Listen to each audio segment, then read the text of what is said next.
Hi everyone, I'm Tanya. Thank you so much for coming to my presentation and for coming to an online event, because at first when we started doing all these online events, everyone was like, I don't know. But I feel like the sec4dev team did a really awesome job last year, and so far this event is looking pretty awesome. So I want to talk about security champions and how we can build them up. And the reason why we do security champions programs is to scale our security.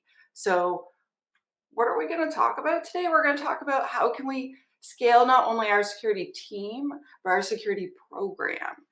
And there's many ways to do that, but the one I'm going to cover today is security champions. And what are they and how do we build them up?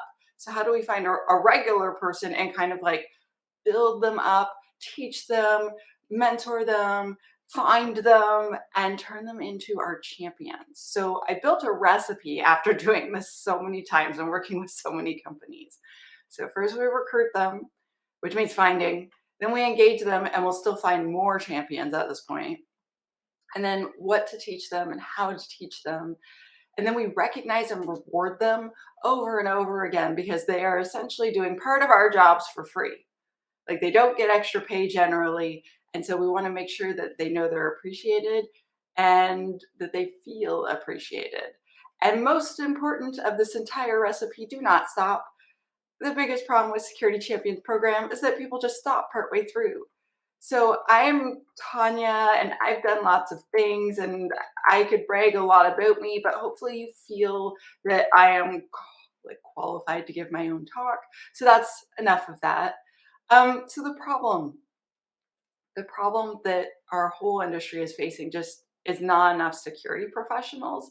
But I focus on the security of software, and so does this whole conference, which is why I really like it so much. But there's not enough application security professionals or people that know how to secure software and help software developers do that every single time, right? Like, if we make 10 apps and one's really secure, that's great, but I would love it if all 10 were secure. And so that is why we need an application security program. That's why we need staff that know what they're doing. So because there's not enough people, we have to scale. We can't just work more hours or try harder. We're going to burn out. And so instead of doing that, let's figure out a way where we can scale ourselves as people. And this is something that, so I used to work at Microsoft, and they would always talk about scaling all the time. They're like, Tanya, fly less, rate more. Do things that can help thousands of people instead of hundreds of people. And so I kept thinking about that all the time, and that's part of why I wrote a book. And it's actually part of why I left Microsoft and decided to start my own company, even though my teammates were really great. There's a lot of really awesome humans that work there, but I was like, I'm going to go off on my own and start my own thing because I want to scale. And I feel like maybe I took the lesson too literally. So what is a security champion? So I'm going to give you a formal Wikipedia style definition, and then I'm going to give you the Tanya definition. So first, we can read it together, because I'm going to put text on a screen, and that's what people do. They read it. So a security champion is a member of a team that takes on the responsibility of acting as the primary advocate for security within that team and acting as the first line of defense for security issues within that team. So that sounds good, but in Tanya language, it's the person who's super excited about security. They read the book, they fix the bug, they ask the question, they show up to every single lunch and learn you have. Every time this person is there, you want that person, and you want to encourage that person and teach them things and build them up into a champion. So, okay, so again, I'm still not clear on what security champions are. Tanya, could you explain a bit more? Yeah. So they are your communicator. So they deliver security messages to each. So I'm going to talk about software development teams because we're at sec4dev, but you can actually do this with a marketing team or a sales team. Usually then I teach them a bit about security and a lot about privacy. And how to not accidentally spill sensitive data on the internet and what sensitive data is. But I'm going to talk just about software development teams in this session. And so Basically, they bring security messages to the dev team. They teach them, they share them, and they help. They are my point of contact or yours. So they deliver messages back from the security team, like back from their team to the security team. So they keep us up to date. They tell us what is important, essentially, and things we should know. They're also our advocates. So they perform security work for their dev team, but with our help, so that the whole team isn't calling on us all the time, so that there are less calls and times that they need us specifically. But they also advocate for security. And what I mean by that is they are the one that will point out, like, hey, if we do it that way, we're kind of breaking the security policy. And remember, they told us they need us to do that because of blah. It is so much different when that sentence comes from the person that sits next to you, that's on your team, that you know very well, that you respect, who is your peer. When Tanya, the security lady who works in another building, who's on another team, who I hardly know, comes and tells me, they're like, Tanya, security policy, boring. But when the person who's on your team, who you trust every day, is like, listen, we can't do that, you're going to listen a lot better. Every person does. It's just the way humans work. And so them advocating for security is even more powerful than any advocating we can do ourselves. So let's build champions. Let's follow this recipe. Let's be awesome. So we're going to break the recipe down one by one for the next, I guess we have a total of 30 minutes together. So like, let's do 27 more minutes of that. So let's recruit some people. So recruiting champions. I like this, like big arm muscle. You can pretend that I have a giant arm muscle here. Okay, so the number one rule in finding security champions and recruiting them: do not volunteer them to be a champion. Don't demand they become a champion. I have seen this in so many places where, each team's told you must provide a security champion, and they're like, oh, okay. And then they'll have a team meeting and someone's late. They're like, you were late, you're the champion, haha, loser. And you're not getting the right person. You're not getting the person that's interested and passionate about this. And what we want to do for the best results is, whenever possible, we want to attract the right person instead of demanding or forcing someone to do this. So let's talk about and the second rule in recruiting, I forgot. So I have two gotchas for this section. Their boss needs to be on board. So ensure the manager is on board, and we'll give the champs time to do this work. You don't want to have them essentially working against what their manager is telling them, because guess what's going to happen? Like, the person's going to feel conflicted. Their manager is going to be ticked off. So either you talk to their manager and make sure it's okay, or you talk to that manager's boss, see if you can get some approval there. But if their manager is just like, no, stop wasting time with that stupid security crap, like, you're not going to get good results. Even if that employee is super excited about security, really wants to be a champion, you've put them in a really tough place. So you need to solve this problem, because it's not a fair place to put this person. Okay, so how do we recruit people? So I like to ask for volunteers. I literally will send an invitation, like an email invitation. It's like super cute. I'm like, hi, I've seen you at all of my lunch and learns, and you're always asking these awesome questions, and I'm starting a security champions program. And when I thought about who I wanted to be on the team, I immediately thought of you. And like, here's why I thought of you, and here's how I think you'll be great. And what the heck is a security champions program? It's, this is what we're planning on doing. And like, this is how much time commitment we would need from you, like 2 hours a month, let's say. And this and that, and this is how it would work. And, I already have upper management's approval. So like, your boss theoretically shouldn't be upset with you. Like, do you want to talk? Are you interested? Can I lure you to the dark side of security? I also want to provide opportunities for them to reveal themselves. So I'm a huge fan of so you see me at a conference, you're like, oh, she's pretty good at presenting. I am now, but I was not good at it when I started. And I remember thinking that I might literally die of stage fright. Turns out I didn't, and that's great. But I was so nervous and so shy when I started, and I found it terrifying, but I'm like, I'm doing it anyway. And it got easier and easier, and now I just totally love it, if I'm gonna be honest. And so I like to do lunch and learns to try to help them reveal themselves, workshops, whole little smaller sessions with teams. And basically, there's usually this person that sticks out. They're asking lots of questions. They make tons of eye contact with you. They make comments, or they're like, oh, actually, there's this article on this that I thought was great. I'm like, that person? I'm going to take that person's name down. I'm going to send them an invitation because they seem awesome. So whatever opportunity you can give for them to reveal themselves. I also like to, it sounds silly, so I put a lot of important stuff, important to me, in my email signature. So I'm actually going on vacation starting tomorrow. And so in my signature, it says vacation alert, blah, blah, blah. But when I'm looking for champions, I put that in. I have this acquaintance named Lucas, and I got him to put it in. So I'm looking for security champions. Is that you? Ask me how. And that's it. That's all he added. And 4 people wrote him, and 2 of them became champions.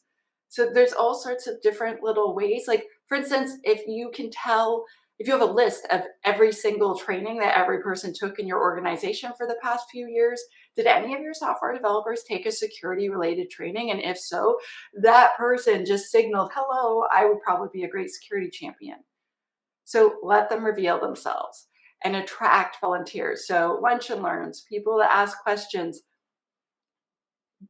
This is a thing for me, but basically try to use interesting titles. So I used to be really bad, and I would give, not bad, but I would give really super boring titles to my presentations. And I remember like submitting presentations and people are like, no, no, no, no. And it'd be the same abstract and the same talk, but the title was dull. And then I have this friend named Tiffany, and she's like, the title's so boring. She's like, make it this.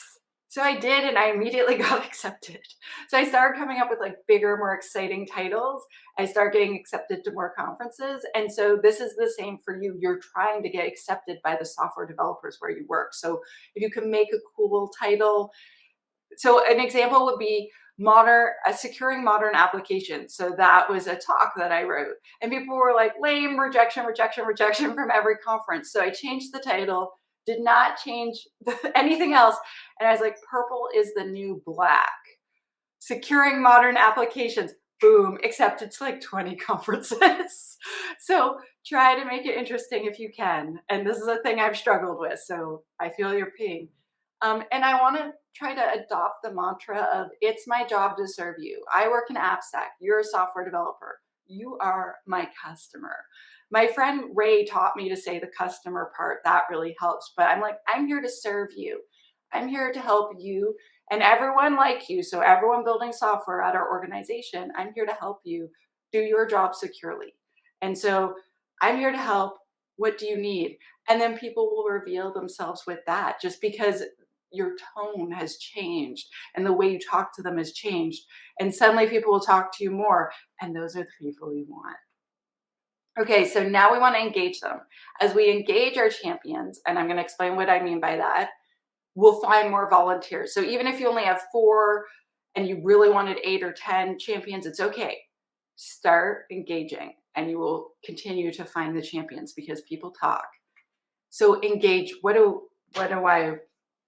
okay, so definitions: occupy, attract, or involve. So I want to occupy and attract and involve software developers in security stuff. But I also want to do the opposite. I want to participate or become involved in what my champions are doing.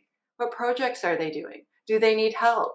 What do they feel they're weak in? And how can I help them be not weak in that area? Are they concerned? Do they not have a good tool set? What can I do? So I am engaged by them, and I want to engage them with us. I hope that made sense. That came out clumsier than I intended.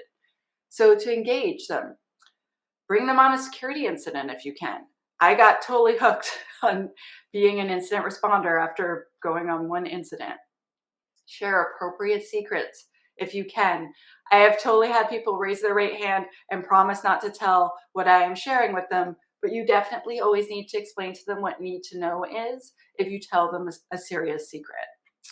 I let them see everything first. new tools, new policies, whatever cool stuff that I'm allowed to share that's coming, I always tell them and I ask their opinion. I create a cute little mailing list and I tell them stuff. I'm like, I listened to this podcast. It was so cool. It was about the language that we use. They gave me all these pointers. I thought you might like it. I meet with them once a month, every month. And I have a list of questions. And so I used to just ask all sorts of things. And then my friend Ray, so Ray writes the blog Hella Secure. I really like his blog. There's two guys, both of them are awesome that write that, Aaron and Ray. And so he wrote this blog post and he's like, I always ask the same 3 questions. What are you working on? What are you working on next? Do you need any help? And it's so simple. And those start such the best conversation every single time. What are you working on? Cool. And then I ask all these questions about it. And then I'm like, oh, maybe I can help by doing this or that. And you learn what they're doing. They feel like you're paying attention because you certainly are. And then you find ways to assist them so their thing is more secure. It's win-win. You need to brace yourself for bad news. Once champions start to trust you, they will tell you things. The things they tell you might make you upset. Like, oh, there's this team and they are rolling their own crypto. And you want to respond with, oh, but what I've learned to do is say, oh, that's probably not good. Do you think I could go talk to them about that? I am really bad at a poker face. All my expressions just come right out. And in normal life, it's good. But when they tell you bad news, try so hard to play it cool. I'm not good at that, but I'm learning all the time. If you can let them meet each other, that really helps because then they can ask each other sometimes instead of you. And I like to invite them to join security communities. So a cool thing that you could do is invite them to something like this. There's so much that they could learn at a sec4dev conference or at an OWASP meetup or at, I'm going to give you a bunch of free resources at the end, but invite them to participate in things you think are cool. And some of them will think it's cool also. Okay, so we want to teach them. What are we going to teach our champions? And so I learned this lesson from attending a lot of really bad training and then really good training. And also there's this awesome person named Brian Anderson who I had on my We Hack Purple podcast. And he said, only teach them what they need to know and nothing more. Go through all your slides after you're done. And it's like, do they need to know this? Or is this fluff that I just think is cool? And take all of that out and make your training shorter and more concise because people's time is money. And if you respect their time, they will feel more valued. And I'm like, well, that's really awesome. I'm writing that down, Brian. So I want to teach them what I need them to know, what I expect them to know, and what I want from them as champions. And so any policy that I expect them to follow, I want them to know it like that. And so I'm going to teach it to them. I'm going to tell them listen, we're going to have a lunch and learn every month. I expect you to attend most of them. I want to meet with you once every month and I expect you to not miss more than 1 month a year. We can move the appointment to whenever works for you, but I really need to check in with you. And I need you to tell me if you see something scary, stuff like that. You want to teach them secure coding if they write code, secure architecture if they are architecting things, your policies, tooling. There's so many things that you want to teach them, but just be careful that you're only teaching them what they need to know. Don't waste their time. They won't feel respected. Okay, so recognize. How do we tell them they're awesome? So I feel it's important to recognize them. And by that, I mean, not give them money or stuff like that, but let their peers know, let their boss know, let them know that they are doing a good job. So we want them to know that we appreciate them and that they're not working really hard for 2 paychecks and everyone's taking them for granted. So this kitty, for instance, all squished like this, it's like this. I mean, cats love being in confined spaces, but this picture really reminded me of the idea of just someone feeling underappreciated. Okay, so how can we recognize them? We can create a certificate and put it on their wall. We can recognize them in front of their peers. So we could put a star on their name in whatever chat channel you use or give them a special virtual background. it's really important you put a note in their performance review about how much they helped you. And the more specific and more detailed you can get, the more appreciated they will feel. Tell their boss every single time that they do something big. Like when that person told me about, oh yeah, that team's rolling their own crypto. Yeah, they were. It was a disaster. I helped fix it before it went into prod. And so I told that person's manager, like, this person told me about this and I would not have known without them. And they probably saved us from a security breach at some point. And I need to tell you, thank you. And that your team member is like, awesome, awesome, awesome. And send them an email to tell them that you've noticed and that they're great. That's really important. Okay, so the next one is rewarding them. So I want to reinforce good behavior instead of punishing bad behavior. I'm a big fan of that. That works very well on adults and children. But I guess like some people feel good when their boss says good job. I'm one of those. If I get some compliments, I'm like, yes. But some people, compliments are nice, but what makes them feel valued is a gift. And if you've ever read the book about love languages, it's just everyone's different and how they feel appreciated and how they show appreciation. And so some people need to be rewarded to know that you actually mean it. And so we want to get both types of people that want social recognition and people that want a thing, a gift, to know that they are valued. So do both. All the other love languages are totally inappropriate work. Don't do that because the other ones are like touching. Don't touch them. You could get in trouble.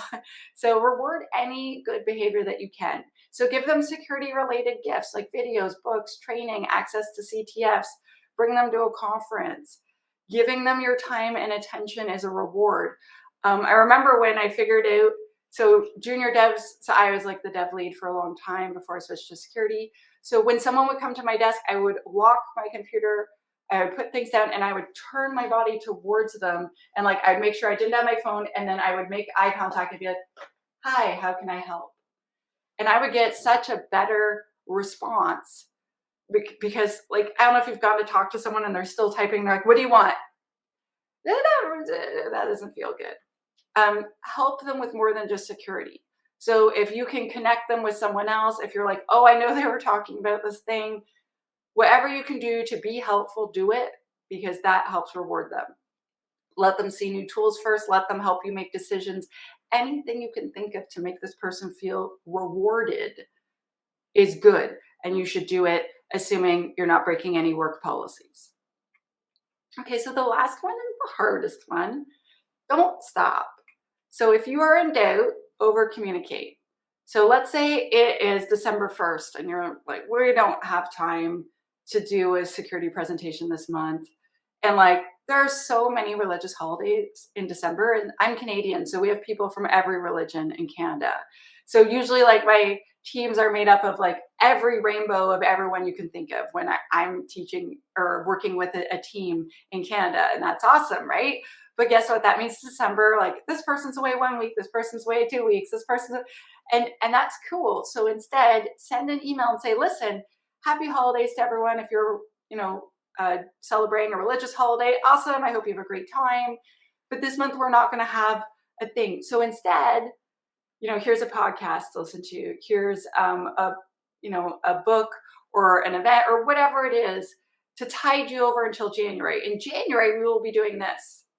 Like, just don't ignore them for a month or two straight and then wonder why people aren't responding to you. So communicate regularly or your program will disappear. I am not kidding. So other things to do, consistency. If you can do one event every month, if that's your goal, actually do it. Don't do 5 events the first month, run out of steam and stop. Pace yourself. Even if it's just once a month to check in with them and you don't have any talks or events, that's okay.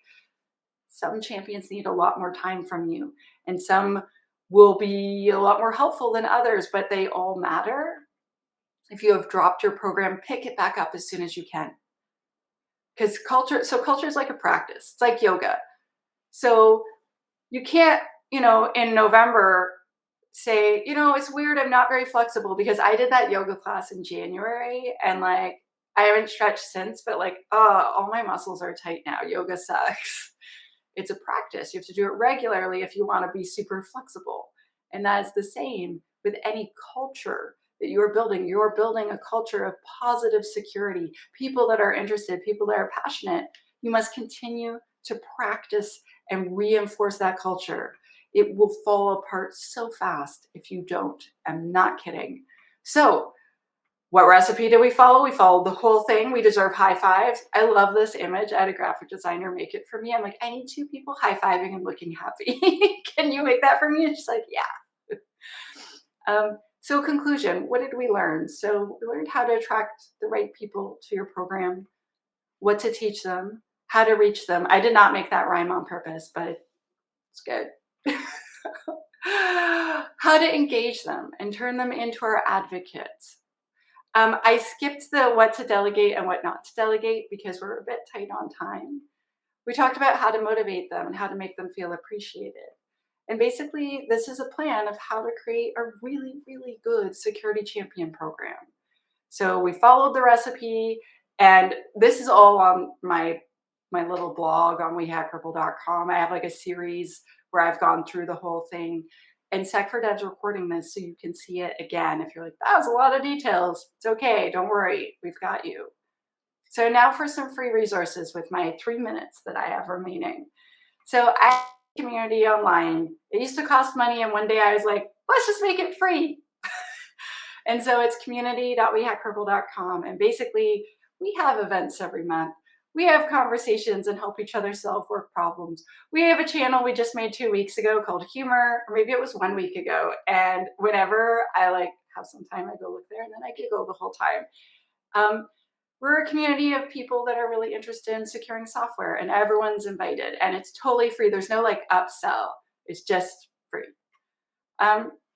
Awesome books. So I'm biased. I think my book's great. And my mom agrees, even though she hasn't read the whole thing, but she did read some.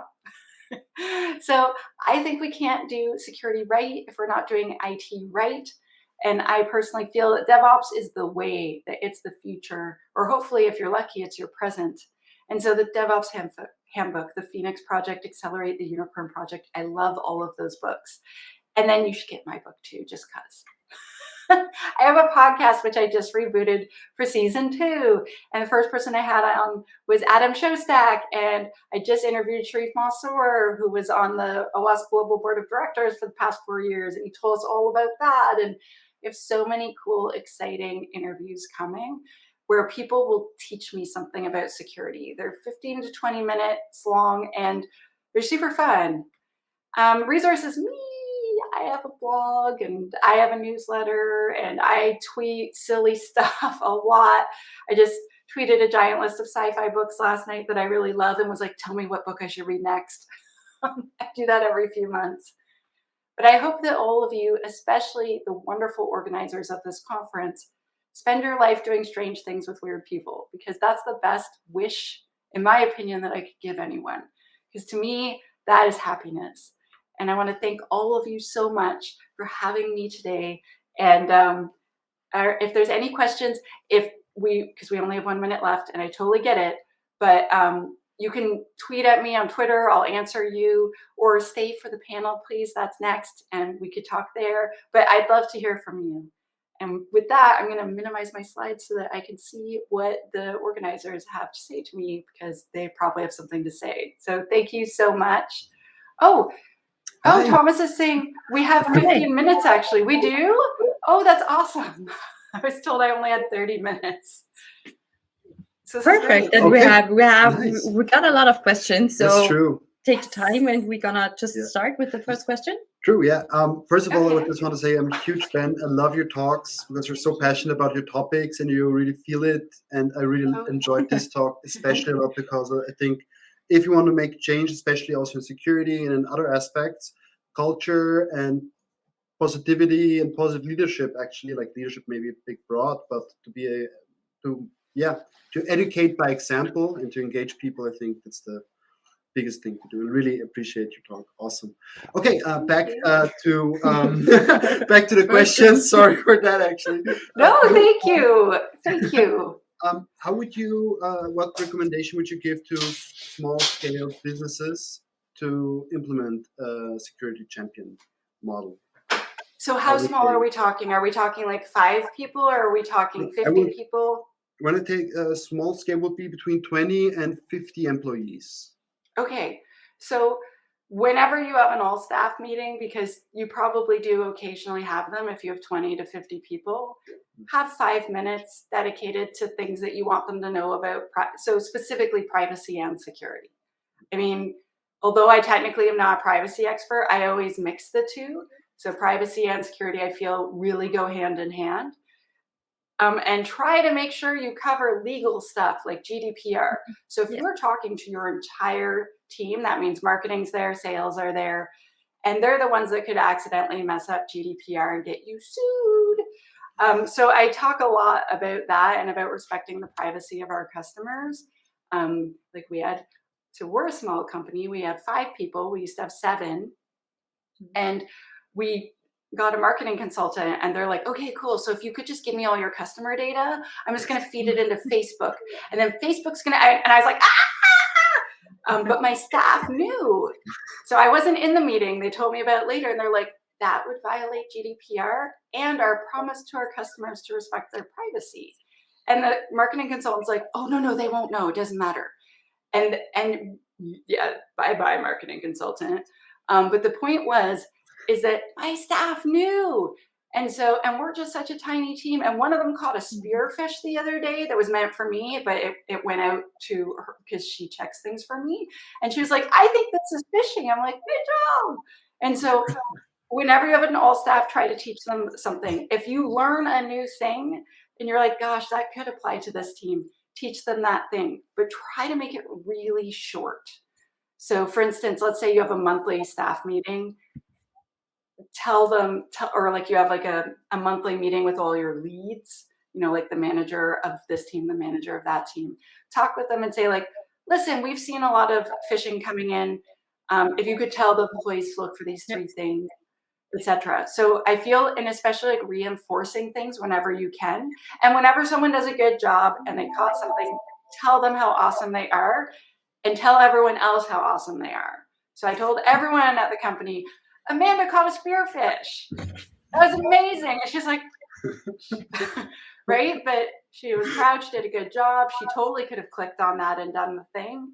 But she didn't because she was totally into it. And so congratulating your employees and remembering how they saved you, because an employee can make a decision that brings your business pretty low. So yeah, I hope does that answer the question? Yeah. So like continuous small pieces of information to always educate them and bring them further. Yes. And include privacy. Even though like I'm a security person and I think security always comes first, it's very easy to put privacy into those conversations, and that will help you not get sued. Yeah, that's pretty easy to get sued actually now.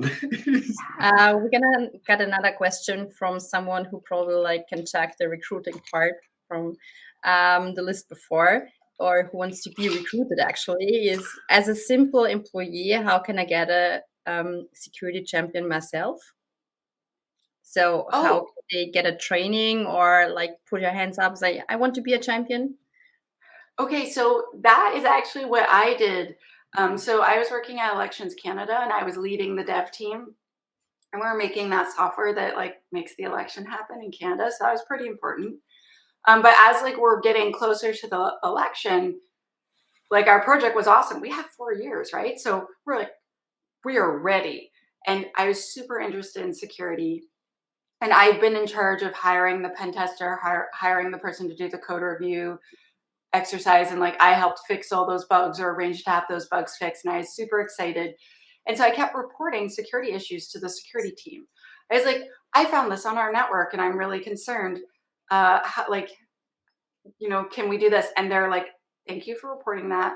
There's more secure ways you can report stuff to us. I was like, okay, tell me how, because I'm going to keep doing it. And I just kept reporting things to them and trying to be helpful. And I was like, just so you know, I planned this, blah, blah. And they're just like, oh my gosh, she's so keen. And then one day the manager of the team comes over and he like drags a chair into my cubicle and he's like, hi, Tanya. I'm like, hi, George. And he's like, so we just got headcount to hire another person for the security team. And I'm like, and he's like, do you want it to be you? Because I was just like so like excited and keen, and I just kept showing it to them, and I was like, so that's how I got my first full-time security gig, was just showing them over and over again. I was interested, trying to be helpful. I was like, I can help with that. Do you have a project? Do you need a dev? Blah, blah, blah. And then eventually they're just like, just come work on our team, Tanya. Oh my gosh. And then I ended up running the security, being the CISO for the entire election and running all the incidents, and everything was super cool. I didn't expect to get promoted right away, but I did. Oh, my turn again. Yes, all right, your sorry. turn. I was just like, really think Next question is from your. Yeah, that's true. How many percentage should security champion be developer, and how many percentage a security champion? Like, how many percentage developer, how much percentage security champion? Like, is there some kind of perfect mixture, or? So I wouldn't say it's a percentage. It's more like I need one person per team. So you know how, have you heard of the pizza box theory? How like you should be able to feed your whole dev team with one extra large pizza. Like and that's how, and if you need to order more than one extra large pizza, your team's too big. And I don't prescribe to that necessarily, especially like they don't know how much I can eat. I can eat a lot. And then I have to have a small team. But so let's imagine that you have 5 dev teams. I would want to have 5 champions. And if your dev teams have, just 3 people on it, or you have 20 people on it, it's just that I need to know what that team's doing and what they're working on. And just point blank, do they need help from me? Is there a security thing that they have to do? And they're like, we're not sure. Awesome. I will be there. But like, if you don't know, how can you help? Right? So one person per team is usually what I want. Okay.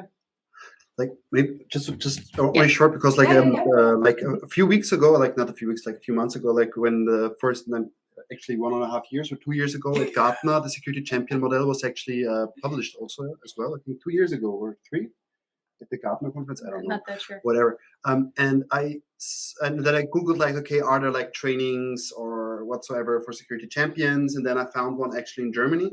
It was like not quite complex. It was like, okay, you have like a 9-month study, and then you have this and that.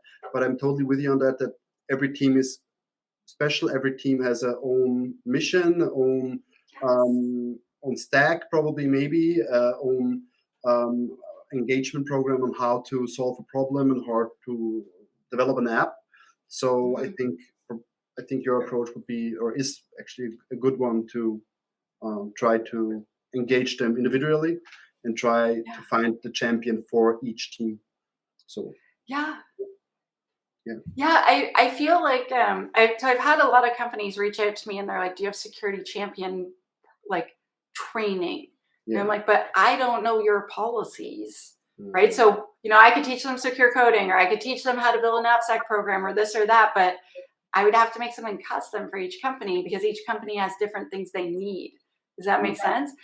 Yeah. And I like money. Do not get me wrong. I do like it. But sometimes like you really need the internal team. So sometimes what I'll do is I'll team up with the internal security team, and then I'll like quiz them about stuff. I'm like, what is your tool set? What is this? What is that? So I could teach what they do. Because when you come in and you're like the speaker or whatever, I personally consider it super important that you echo what the internal security team's been saying, because if you conflict with them, then you look dumb and they look dumb, and the devs are like, well, Tanya said we should do this, but you say we're not allowed doing that. So which one should we do? And then it's like, so I usually like try to ask all these things first. And like for security champion training, like the security team, they're the ones that know what they need their devs to know the best. Like they're the experts. One last question before we start with the panel and can talk further there. How can we particularly make sure that champion isn't just doing some security stuff in addition, so on top, to their regular dev work, and thereby burn out? Oh yeah. You have some tips there? Yeah, so I try to ask them if they're okay a lot. So I do that with my teams a lot, and so I consider the security champions sort of part of my team, if that makes sense. So I'll ask like, "How's your workload? Do you have time to do this? Is that possible for you?" So I ask directly, but then also I try to get upper management's approval of my program. So the first program I built was at Elections Canada, and it was super unofficial. And I honestly didn't even know what security champions programs were. I sort of built one by accident. I was just like, I need help. And I knew all the devs because I had been their dev until recently. And I was like, I need you to scan your apps with Zap, fix the highs and mediums, and then send it to me and I'll do a pen test. If you're sending it to me and it's just like, I turn on my scanner and it lights up with many colors like a Christmas tree, that's no good. So I need you to send me something decent, please. So I taught every single person in all of elections how to run Zap. But very quickly, each team just had one person. And we did have a manager that was like, my team doesn't have time for your crap. We're busy. And it's serious. We have deadlines, Tanya, and we are working towards them. And my team doesn't have time for you. So what I did was, my manager at the time, who was very smart, and he had this idea, and I was like, your idea is bad, but his idea was really good, and he was right, I was wrong. I was like, we should not do this, no! He had to kind of drag me kicking and screaming. But we had a session with just that one team, and we told them about a big security incident we had. And we told them about the damage that it caused and how it hurt our fellow employees and how embarrassing it was. And I was like, basically my name became a swear word with upper management. They'd be like, it was very scary, and we fixed everything, right? And it turned out okay. But I'm like, but that happened because one of our apps had a vulnerability in it. And it's because we'd never scanned it, because this is our first AppSec program. Like, this was years and years ago, right? I'm like, because we never had an AppSec program before, but I'm like, I can't do this without you. I literally can't. I will fail. And so I felt very embarrassed by sharing our dirty laundry, but it got buy-in. And at the end, the manager came up to me and he's like, Tanya, I had no idea how serious this was. We are behind you.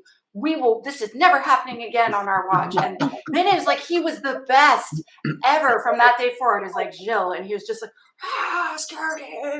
And it was like, so good. So my old boss, Phil, was right. I was wrong. I was just like, no, we can't tell them we made a mistake. No, we have to pretend we're perfect. It turns out that's not true. Thank you so much for all answering all these questions.